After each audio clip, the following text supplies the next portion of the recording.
the second period. Rob Rowan here with X-Able Sports. Max Miller with Andy Miller. Andy Miller. Why don't I say Max? Andy Miller. We got a sorry. Max in the game. Max in the game. Andy Miller's here. Sorry about that. Too many players out there with names we're trying to figure out. So, Andy from Chandler, Arizona, and one of the refs who's actually the president of the Refereeing Association, the United States Refereeing Association. Through no fault of my own. All right, and there is goal is in play. Portland. I think that was a turnover, wasn't it? Britton had the ball and it turned it over. Britton had the ball and pass. Lynn Nelson intercepted the ball and then it went out of bounds off of a British player. So Portland maintains possession. Okay, look at this long pass. Nice spin. Can he get there? Yeah, nicely done. And the score, 11-6. Lynn Nelson. He's a three-pointer. He sure doesn't look it. He's a small three-pointer. Oh, long pass. And two scoring there easily. And we're still not sure who that is, are we? So we'll have to find out. But I'll tell you what, he really moved when he saw a chance coming up, didn't he? Yes, he did. He thought, last thing I want to do is get knocked down right before the goal line. As you watch this game, remember there's a lot of things that happen off the ball. It's very important to watch the low pointers and all the jockeying for position to try to lock in some of the high pointers and be able to move and to make them a little tougher in terms of passing. Here he is, Chance to Lynn. Back to Chance. See, they want to remember to keep that ball with someone with some good agility. And the other team's idea is to try to make a pass it to a low pointer where there's a chance maybe to gain possession. So that's a little heads up for you if you're watching for the first time. If you're an expert and know these games, just bear with us. We keep on trying to bring the game to the next level for some new crew. Whoa! And there he goes. Ross Morrison got spun there. Yes, he did. And went down in a heap. Yeah, big heap. That wasn't a small heap, that's a big heap. All right. I'll tell you what, it's an amazing thing about this is how many times people get knocked down in a tournament and nobody really ever gets hurt. Yeah, we've seen a few split foreheads and so forth, but as a general rule, first of all, they're strapped in their chairs, and that helps prevent injuries a lot. Then the chair goes over as opposed to a player flying out of the chair. So, I wonder what their insurance is like, though, right? Probably pretty prohibitive.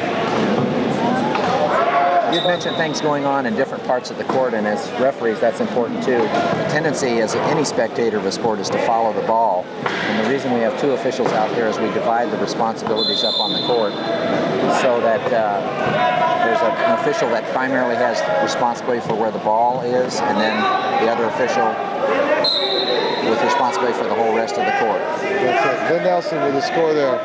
And that's if you're watching the person with his arms being waved, that's him counting down because he has 10 seconds to inbound the ball.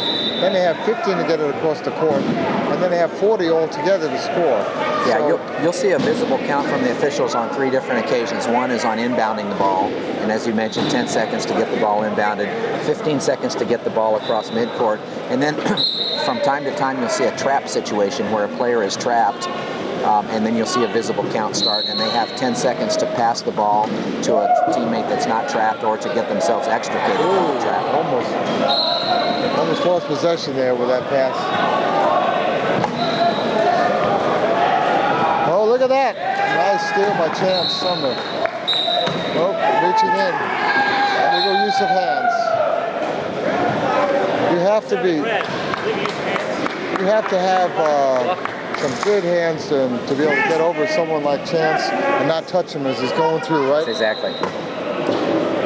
You'll hear a lot of the coaches say, don't reach, especially in the backcourt. And that was the case there, was the reaching in the backcourt. Score is 13-8. I got to keep telling you because you're probably not seeing it. 6 minutes left in the half. And we have a Portland one team that's stayed in command, and now they're up by 5 again. Let me say 6 at this point. They're taking their time on this. The reason they're taking their time is they're trying to get people locked in, so when British inbounds the ball, the British will have a hard time getting to the right people. So there's a little hit there. Tries to free open the pack. They've locked in there. It's a big 3-pointer, or 2.5-pointer. Ross is locked in there with 2 low pointers. And with Troy inbounding the ball and Ross being the other primary ball carrier, it is going to be problematic. Get it to a low pointer. That's what they call a give and go. Troy with the ball. Pass. Nicely done.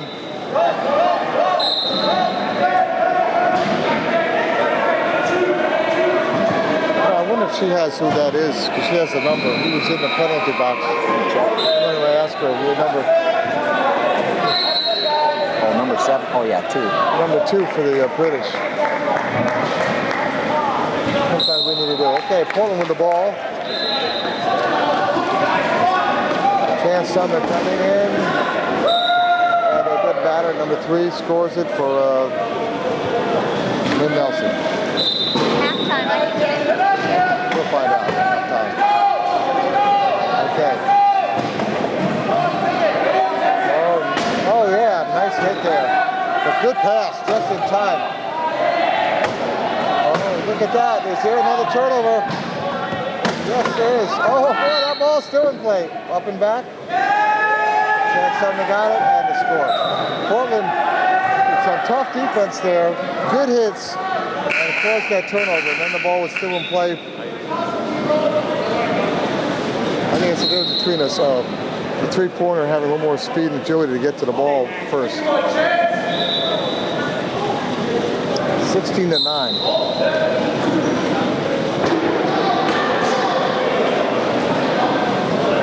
I think Britain did split some of their good players up on both sides, so that does make it a little tougher for them. Yeah, yesterday I did the game with their other team, the Bulldogs team, and they had a couple of their veteran players on there that have been around for a while.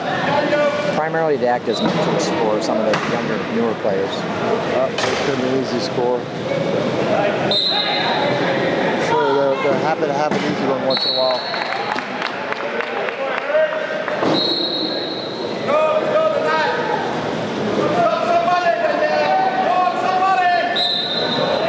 Their lineup a little bit here. Britain has number 7, Jason Roberts, number 6, Ross Myerson, Troy Collins, number 8, and number 2, who we're not 100% sure who is. And again for Portland, number 3, remember, is Lynn Nelson, number 7, Chance Sumner, and number 17 is Dave Kammeyer, who's a 1-pointer. We have a timeout here. Number 1, Max Woodbury, and that's their starting line right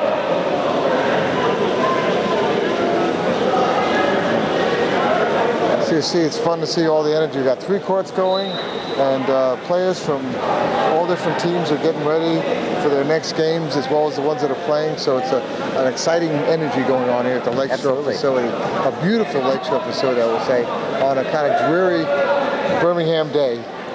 Temperature for you people across the country, I think right now it's probably in the low 40s. Kind of drizzly outside. A little drizzly. Tomorrow's supposed to be sunny and a high of 50s. You mentioned this facility, and it is a beautiful facility. It's an official U.S. Olympic and Paralympic training site. As I mentioned, from the referee's perspective, we like the fact that there's plenty of space around all the courts to inbound the ball. And another thing that generally we have to do at some of the local tournaments is tape the floor, tape the key areas and so forth. And that's a fairly intensive process that we have to go through before each game here. Those lines are in the floor permanently, so we appreciate that. That is fantastic. Time is running out in Portland to find that hole. Let's take another timeout. Good defense caused them to use another timeout there. Now, in this particular case, I would question the use of that timeout simply because the 40-second clock does not get reset. It does get reset to, because there was under 15 seconds, it gets reset back to 15 seconds. Well, so that does that gives them a little bit more opportunity to score. Yeah, it was a good call. They needed some yeah, they weren't going to get the 40 seconds again, but at this point that's their second timeout, and there's only 4 minutes left in the half. And we saw one Denver game in the knock and roll where they used all 4 timeouts in the first half. And I've seen him actually use them in the first quarter if the team is totally disorganized, and of course that puts them at an extreme disadvantage for the rest of the game and usually results in a lot of turnovers. Well, I just want to say for Mexable, we have a crew of 4 here. We have Gunnison Carbone on camera, Elio Navarro and Jesse Navarro on our technological support. We have time clock is down to 9. Portland has to score. And we have... Leaving the court. Leaving the court. That's a turnover after all. Good. Oh, no, it was on red. So Jason Roberts will be coming and spending some more time over here with us. Jason's been here before. Jason, quick question. Who's number 2?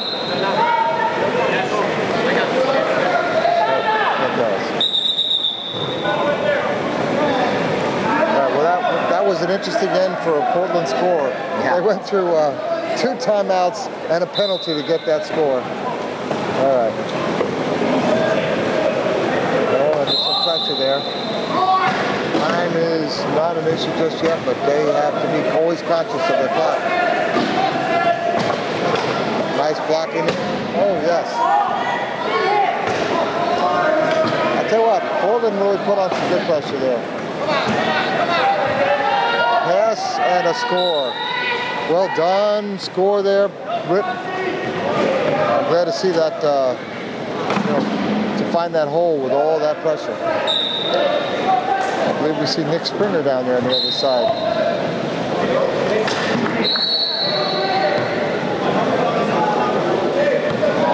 I don't think he's playing with anybody for this series, is he? Oh, I love that hit. Score. Number 10, Will Grew.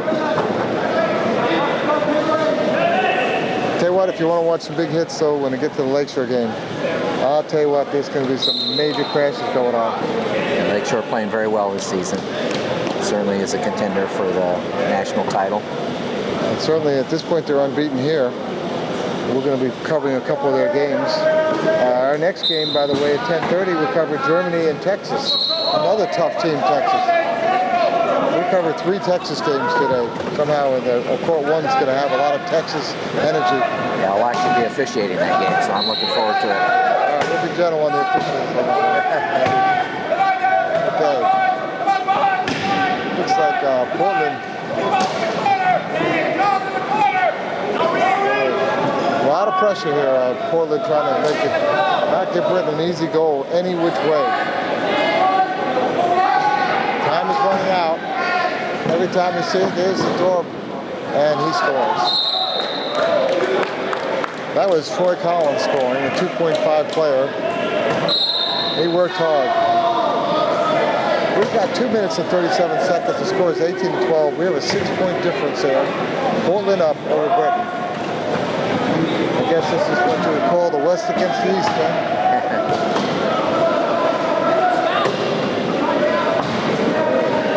Trying to keep Chance Sumner out of the key. Back to Will. Look at that. Will showing some tough play in there. And what is the call there? Didn't score. Did he go out of bounds? It was 10 seconds, no pass, no dribble. The offensive player has 10 seconds to either pass the ball to another player or dribble the ball. And if you notice, it's similar to basketball, a double dribble sign, like hands up and down. That's not something you expect from Will Grew, because he's a player on the U.S. 2018. Timeout called by the British team. Yeah, Portland was making it tough for that inbounds. So they forced another timeout there. Now, is that how many's left there? Yeah, that's how many timeouts are left. So we're down to, Britain is down to 1 timeout, and they have 2 minutes left in the half. They have a whole other half of the game. And may not be an issue in this particular game, but just for the viewers' benefit, the timeout timeouts. As you mentioned, each team gets 4 during regulation. If a game happens to go into an overtime period, then each team is awarded an additional timeout. Any that they have not expended, they carry over into the overtime period, plus each team is awarded an additional timeout. And an additional timeout. Your timeouts well, it could be very helpful. Absolutely. Let's go, I'm sorry. And an additional timeout if the game goes into multiple overtime periods. With each overtime period, they get an additional timeout. So, have we had any overtime so far in this? Not that I'm aware of. This I haven't seen any yet. Ball inbound by Britain. There's a lot of people there. What a tough defense Portland is showing. But I think they found a hole here.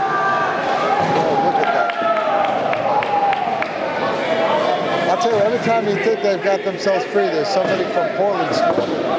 This Portland team is so big and so strong and so fast. And fast, yeah. They're playing tight. Okay.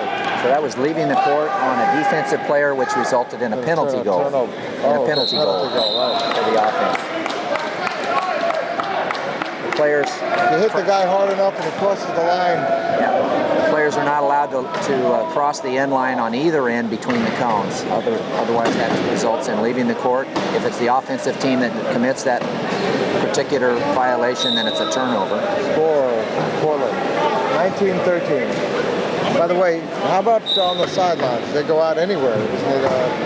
They can go out, but that's another judgment call on the part of the officials. If they go out to gain an advantage to get around a pick, then that actually is a foul. Okay. But if they get bumped out, or happen to go out, then they must enter the court at the point that they went out. All right. The 15-second violation here resulting in a turnover. Tough pressure there. I have to say, I'm excited to see this defense. You know, it's always fun to see how a team can really apply pressure. And as we go through this tournament, you know, Lakeshore is known for its tough defense. It's going to be an interesting battle to see when these two teams match up, which I think, I wonder if we have that in the schedule today, or if they're planning on playing. It'd be interesting to see what Portland and Lakeshore.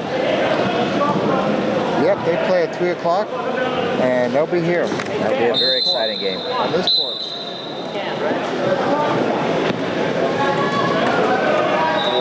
You never know what's going to be the most exciting game of the tournament. Sometimes it's the unexpected, sometimes you can plan it. You know, you go, like in the last series, Texas is the only team that came close to beating Lakeshore at knock and roll. Oh, look at this. Off his head and turnover, Portland. And there's the Starbucks lady. We're putting our orders in the Starbucks when you're ready. Look at yourself. Just hand everybody. It's only a $10 carrying fee. Not much more. There we go. We can buy into that. All right. Score is 19-13 with 32 seconds left. 30 seconds left. Portland swarming. They're all over this ball handling. Finally, some help from Britain to the open man and a score with 19 seconds left. Wow. Did they give him the goal? I missed that. I was blocked out by the referee. I think there was an issue of That was a point. Yeah, based on the ball being...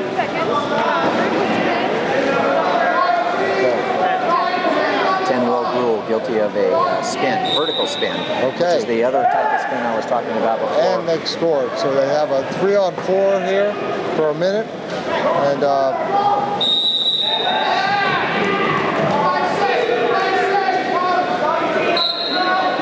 vertical spin is when a player is hit directly from behind. we had another turnover here. Was it a 10-second violation here? Britain has the ball. Yep. I'll tell you what, taking advantage of this momentary lapse. They're going to try to play for the last point. They have 12 seconds left. They have a chance to bring it within 4.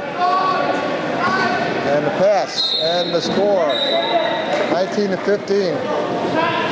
Some last-minute Portland turnovers has brought the score to 19-15 with 5 seconds. I don't know if we're going to see anything in 5 seconds. The pass, the long pass to 1.2. No goal. No goal. He was over the line. And that was close. That was really a nice throw. And at the end of the half, 1950, Andy Miller and Rob Rowan here with X-Able Sports. We're going to be right back at the second half of this Portland-Britain game. So stay tuned for xable.com sports show.